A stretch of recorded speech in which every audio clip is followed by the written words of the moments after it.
Welcome to Shukla study point. आप सभी का स्वागत है आपके अपने YouTube channel Shukla study point में। मैं शिवम शुक्ला आप सभी दोस्तों का हार्दिक स्वागत करता हूं। आप लोगों के लगातार कमेंट आ रहे थे कि सर जी सेकंड सेमेस्टर के सिलेबस डिस्कस कर दीजिए। सेकंड सेमेस्टर में हमको क्या पढ़ना होगा सोशियोलॉजी में, तो मैंने सोचा बिल्कुल करना चाहिए। हालांकि सोशियोलॉजी ही नहीं बल्कि और भी सब्जेक्ट के सिलेबस में सभी सब्जेक्ट के सिलेबस मैं आपको दे दूंगा, तो चिंता करने की आपको आवश्यकता नहीं है। सेकंड सेमेस्टर की अगर बात की जाए समाजशास्त्र में आपको क्या पढ़ना है सोशियोलॉजी में। सोशियोलॉजी में आपको society in India structure and organisation and change आपको पढ़ना है। ये बात ध्यान रखेंगे। सभी विश्वविद्यालयों के लिए यही सिलेबस है, ये बात ध्यान रखेंगे। आप किसी भी विश्वविद्यालय से हैं, आपको यही सिलेबस पढ़ना है। हिंदी और अंग्रेजी दोनों भाषाओं में आपको सिलेबस दिखाने का प्रयास करूंगा, तो बिल्कुल टेंशन लेने की आपको आवश्यकता नहीं है। आइए देखते हैं कौन कौन से चैप्टर को हमको पढ़ना है। देखिए, पहला चैप्टर हमको पढ़ना है क्या भाई? पहला चैप्टर आप देखिएगा, यहाँ पर क्या पढ़ना है हमको। पहले चैप्टर में हमको भारतीय समाज की संरचना के बारे में जानना है। खास करके भारतीय समाज की संरचना में ग्राम, कस्बे और नगर, इन्हीं से मिलकर के भारतीय समाज बना हुआ है। तो भारतीय समाज की संरचना में ग्राम किसे कहते हैं, कस्बा क्या है, नगर क्या है, इसके बारे में जानेंगे। यानी structure of Indian society, village, towns and cities के बारे में चर्चा करेंगे। अब इसमें आप देखेंगे तमाम प्रकार के टॉपिक हैं। इन टॉपिक्स के बारे में हमको जानना है, जैसे कि संरचना का क्या अभिप्राय है, ग्राम की अवधारणा, ग्राम के प्रकार, मुख्य विशेषताएं गाँव की सामाजिक संरचना, मतलब कि गाँव की विशेषताएं, सामाजिक संरचना गाँव की, ग्रामीण परिवर्तन तथा ग्रामीण समस्याएं, कस्बा का अर्थ, प्रकृति, नगर की अवधारणा, नगरों का वर्गीकरण, नगर की विशेषताएं, नगरों की सामाजिक संरचना, भारत में नगरीकरण और नगरीयता, गांव तथा नगर में अंतर क्या होता है, इन सभी को हम पढ़ेंगे। ठीक है, तो ये सब टॉपिक हैं छोटे छोटे, इनके बारे में आपको इस चैप्टर में समझना होता है। ठीक है। दूसरा चैप्टर जो आपका है उसमें ग्रामीण नगरीय संयोजन के बारे में जानना होता है, यानी ग्रामीण नगरीय संबंध क्या है। यहाँ से खूब प्रश्न परीक्षा में आते हैं, ये बात ध्यान रखेंगे। तो ग्रामीण यानी कि रूरल अर्बन लिंकेज क्या है, यानी कि नगरीय ग्रामीण संबंध के बारे में हमको जानना है। ठीक है, जिसमें हम ग्रामीण नगरीय संबंध पर विभिन्न विचार करेंगे। ग्राम्य नगरीय समुदाय के बारे में जानेंगे। भारत में ग्रामीण नगरीय संबंध की प्रकृति कैसे रही है, और ग्रामीण नगरीय विभेद में कठिनाइयाँ जो जो आती हैं, उन कठिनाइयों के बारे में आपको पढ़ना है।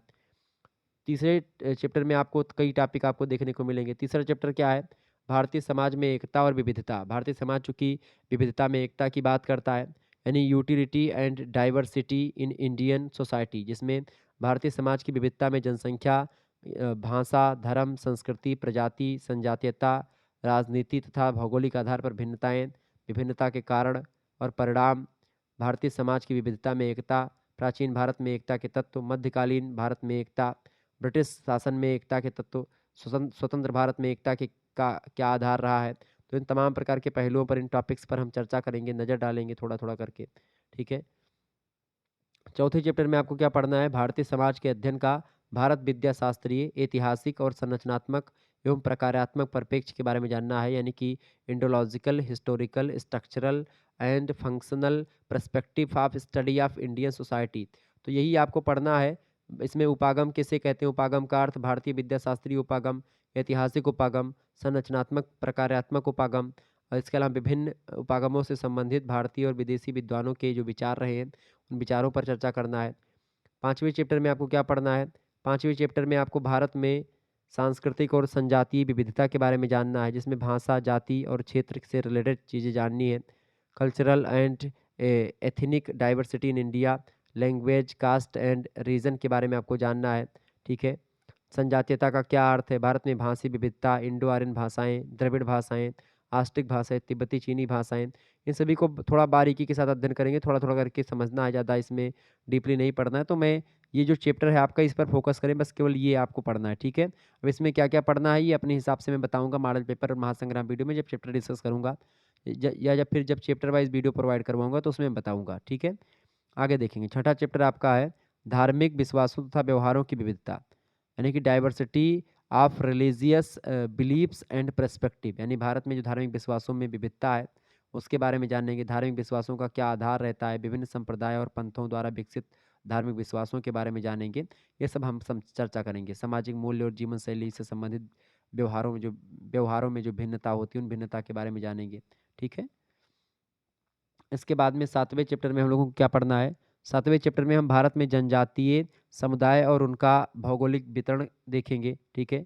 बारीकी के साथ अध्ययन करेंगे, जिसमें मतलब कि tribal communities in India and their geographical distribute, यानी जनजाति का अर्थ, अनुसूचित जनजातियाँ, जनजाति की सामान्य विशेषताएँ, जनजाति और जाति, भारत में जनजातियाँ, भारत में जनजातियों का भौगोलिक वितरण, भारत के उत्तर, पूर्वोत्तर, मध्य क्षेत्र और दक्षिणी क्षेत्र में जो जन को कौन-कौन सी जनजातियाँ पाई जाती हैं, उनके बारे में जानना है। जनजातियों के भौगोलिक वितरण पर विचार, ठीक है, विभिन्न विचार जो दिए गए विद्वानों के द्वारा, उन विद्वानों के विचारों पर चर्चा करेंगे। तो ये 7वें चैप्टर में करेंगे हम। 8वें चैप्टर में हमको क्या पढ़ना है? जनजातीय समस्याओं के बारे में जानना है, खास करके पिछड़ापन, आत्मसातीकरण, एकीकरण और दृढ़ीकरण क्या होता है, यानी कि ट्राइबल प्रॉब्लम्स, खास करके बैकवर्डनेस, इसके अलावा एसिमिलेशन और इंटीग्रेशन एंड असर्टेन मतलब कि असर्शन, तो इन सभी के बारे में हमको समझना है, ठीक है।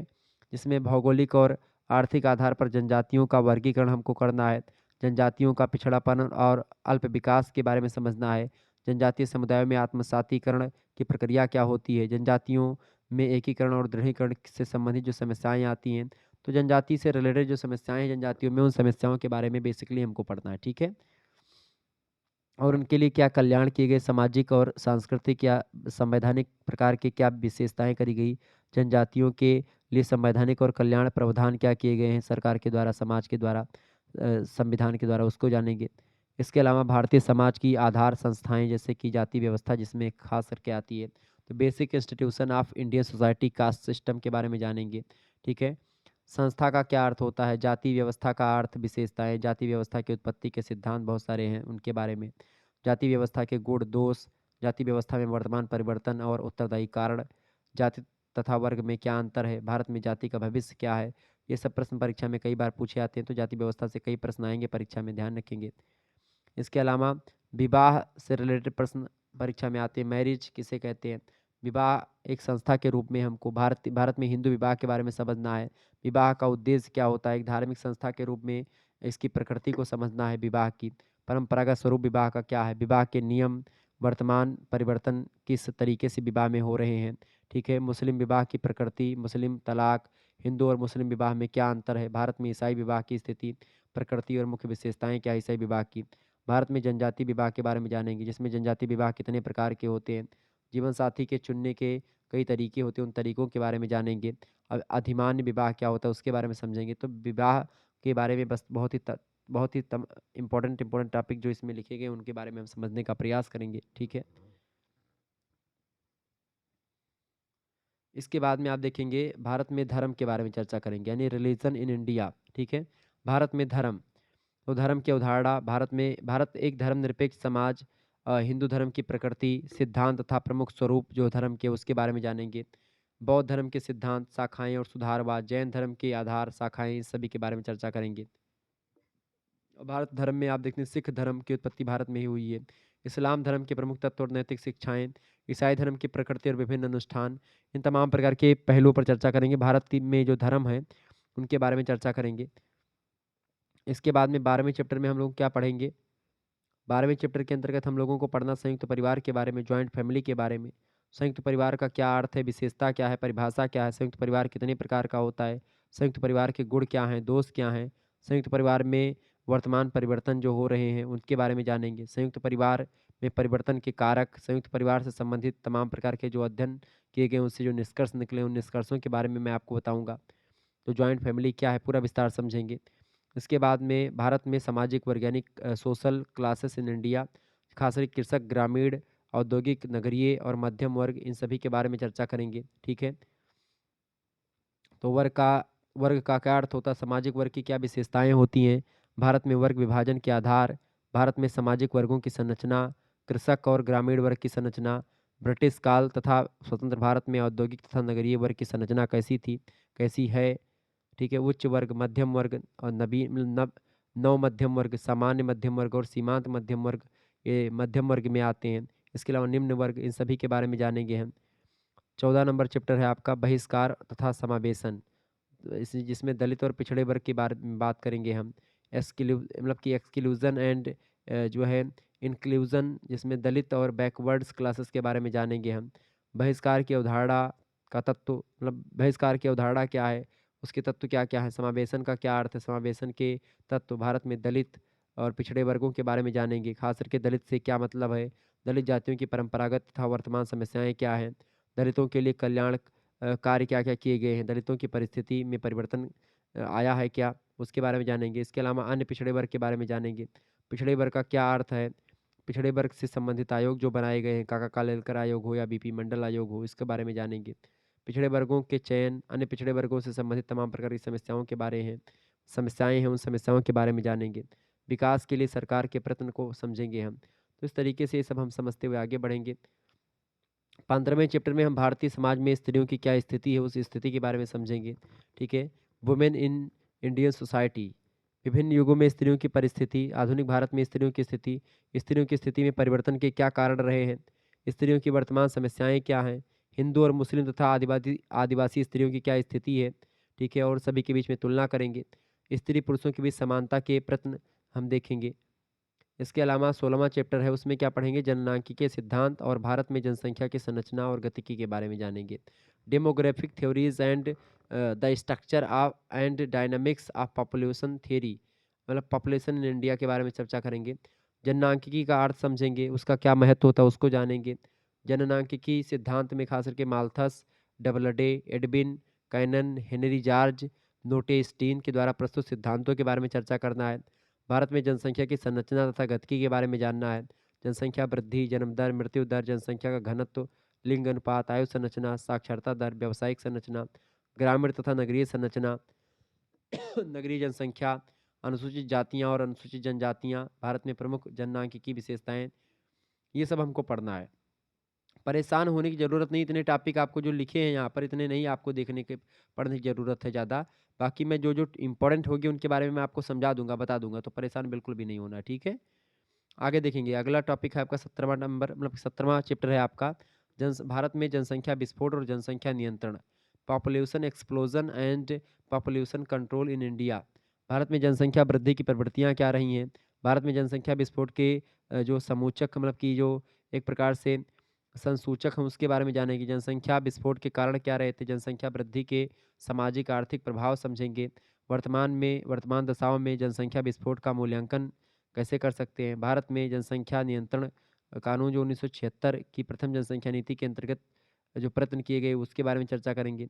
राष्ट्रीय जनसंख्या नीति 2000 के बारे में जानेंगे। उत्तर प्रदेश में प्रस्तावित जनसंख्या नीति 2021 से 2030 के बारे में समझेंगे। जनसंख्या वृद्धि को रोकने के सुझाव क्या हैं उसके बारे में हम बताएँगे। इसके बाद में अगला चैप्टर है 18वां नंबर, भारतीय समाज में परिवर्तन एवं रूपांतरण, change and transformation in Indian society. परिवर्तन और रूपांतरण की अवधारणा हम चर्चा करेंगे उसके बारे में। भारत में परिवर्तन और रूपांतरण के अध्ययन के उपागम, भारतीय समाज में परिवर्तन एवं रूपांतरण, भारत में सामाजिक रूपांतरण की मुख्य प्रक्रियाएँ क्या हैं? जैसे कि सांस्कृतिकरण, पश्चिमीकरण, आधुनिकीकरण, लौकिकीकरण, औद्योगिकीकरण, नगरीकरण, लोकतंत्रीकरण, वैश्वीकरण और उदारीकरण। इन तमाम प्रकार के टर्म्स पर मैं चर्चा करूँगा, ये इंपॉर्टेंट है, यहाँ से कई प्रश्न परीक्षा में पूछे जाते रहे हैं लगातार। आगे देखेंगे, अगला पॉइंट है आपका, अगला चैप्टर है 19वां नंबर, राष्ट्रीय एकीकरण में बाधाएँ। राष्ट्रीय एकीकरण में बाधाएँ खास करके जातिवाद और जाति की राजनीति से होती हैं, तो उसके बारे में हम चर्चा करेंगे। ठीक है, ऑब्स्टिकल इन नेशनल इंटीग्रेशन, खास करके casteism and politics of caste. राष्ट्रीय एकीकरण का अर्थ क्या है? जातिवाद का अर्थ क्या है? जातिवाद को प्रोत्साहन देने वाले जो कारक हैं, फैक्टर्स हैं, उनके बारे में जानेंगे। जातिवाद का क्या दुष्परिणाम होता है उसको समझेंगे। भारत में जाति की राजनीति जो करी जाती है उस पर विभिन्न विद्वानों ने क्या विचार दिए उनके बारे में जानेंगे। जाति की राजनीति के आधारभूत कारण और परिणाम क्या हैं? जातिवाद के निवारण का क्या उपाय है उसके बारे में चर्चा करेंगे हम। इसके बाद में लास्ट चैप्टर आपका है 20वां नंबर, जिसमें सांप्रदायिकता किसे कहते हैं उसके बारे में जानेंगे। सांप्रदायिकता, भारत में सांप्रदायिकता की राजनीति राजनीति तथा नक्सलवाद के बारे में चर्चा करेंगे। यानी कि communalism, politics of communalism in India and nationalism sorry Naxalism Naxalism के बारे में चर्चा करेंगे, ठीक है? नक्सलवाद क्या है? सांप्रदायिकता का अर्थ, विशेषता, सांप्रदायिकता का कारण, भारत में सांप्रदायिकता की राजनीति के बारे में चर्चा करेंगे। उसका संक्षिप्त इतिहास देखेंगे सांप्रदायिकता का, सांप्रदायिकता की राजनीति का आंतरिक और बाह्य पक्ष समझेंगे।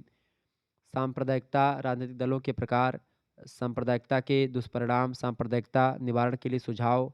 इसके बाद में नक्सलवाद के बारे में चर्चा करेंगे। नक्सलवाद का अर्थ, प्रादुर्भाव, गतिविधियाँ, कारण, परिणाम नक्सलवाद के इन सभी के बारे में चर्चा करेंगे बारीकी के साथ। तो इस तरीके से भारत में समाज, संरचना, संगठन और परिवर्तन यानी society in India, structure, organisation and change में ये तमाम प्रकार के चैप्टर आपको पढ़ने होते हैं, ये बात ध्यान रखिएगा। बाकी सब्जेक्ट के भी सिलेबस आप देख लीजिएगा। ज्योग्राफी का भी मैं दे चुका हूँ, ह्यूमन ज्योग्राफी।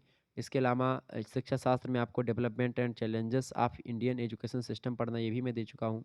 प्राचीन इतिहास का भी आपको मिल जाएगा जल्दी। Political history of India 600 BC to 647 AD तक आपको पढ़ना है। 600 ईसा पूर्व से लेकर के 647 ईसवी तक के इतिहास के बारे में आपको जानना है। तो इन सभी सिलेबस के बारे में मैंने चर्चा कर दिया है। बाकी और भी पॉलिटिकल साइंस, मध्यकालीन इतिहास, अंग्रेजी, हिंदी का सिलेबस भी मैं डिस्कस कर चुका हूँ। इसके अलावा और भी सब्जेक्ट के होम साइंस का सिलेबस, ठीक है। इसके अलावा और भी सब्जेक्ट जो आपका बच रहा, साइकोलॉजी, मतलब दर्शन शास्त्र, इन सभी के सिलेबस के बारे में चर्चा कर दूंगा। तो आज हमने सोशियोलॉजी के सिलेबस के बारे में चर्चा करा। मिलते हैं फिर नेक्स्ट वीडियो में, तब तक के लिए जय हिंद, जय भारत। आप सभी का बहुत बहुत धन्यवाद हमारे से जुड़ने के लिए। इसी प्रकार से अपना प्यार हमेशा बनाए रखेंगे। ओके, वीडियो को लाइक और चैनल को सब्सक्राइब जरूर कर दीजिएगा, क्योंकि इसी प्रकार से वीडियोज़ मैं लगातार देता रहता हूँ। तो हर एक सब्जेक्ट की वीडियोज़ आपके समक्ष आएगी। और इसी प्रकार से 2023 वाले जो वीडियोज़ हैं वो पड़े हुए हैं प्लेलिस्ट में, आप उन वीडियोज़ को ज़रूर देख लीजिएगा। ठीक है, धन्यवाद।